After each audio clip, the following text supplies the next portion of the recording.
Okay, so the very next reasonable question is how can you hide these frequencies of letters in plain text or ciphertext somehow?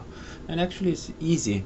Just assign many cipher letters to a one letter in plain text in some way. Okay, and typical style in here is like this. In English we have 26 letters, and we want to assign one letter out of these 26 to several letters or cipher text, whatever you call it, and the numbers in this set. This set has 100 elements on it, and we just assign some number of elements in this set to one letter depends on the frequency of the letter. So, for example, we know the frequency of letter E in plain English text is 12% or a little bit more than 12%, and actually 12.7 something.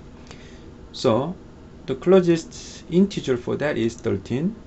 So we just simply choose 13 elements from this set for just the letter E.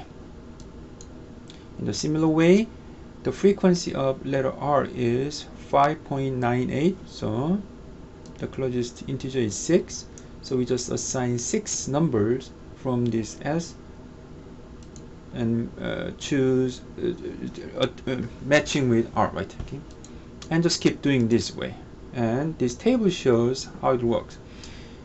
A, and how we define it, it's up to us, right? You just choose any numbers but with that many, right? So in this case we have 8 numbers is necessary to matching with A.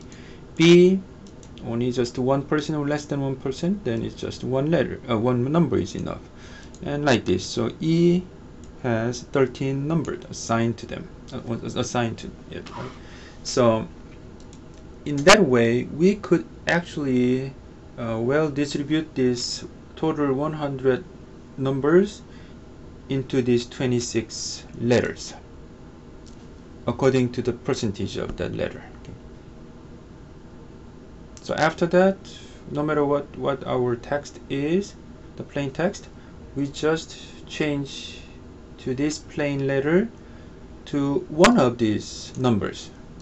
You could choose your own way to choose it, but don't use same number for same letter. You are supposed to use all these letters as much as possible, right? So just make a rule or list and just pick the next one and next one like that whenever the R appears. Okay. So that's the way we can make this whole message. Then actually in our ciphertext, all this numbered appears evenly, and nobody knows what number is assigned to what letter unless you know the whole algorithm, right? So that's the way we can avoid this kind of letter frequencies in our ciphertext. And next example shows just a simple example for that. So let's say our message is I'm a vegetarian because I hate plants, and let's just use the previous method to encrypting it. Okay, then the message could be different, depends on you, right? Because we have many different choices for each letter, right? So no one says you have to choose the first one in the first time or something like that. Even this number randomly assigned it, right? So you can choose different sets of numbers for each letter. Okay, anyway, so by that way we can make ciphertext which is way more difficult to break compared to the monoalphabetic ciphers.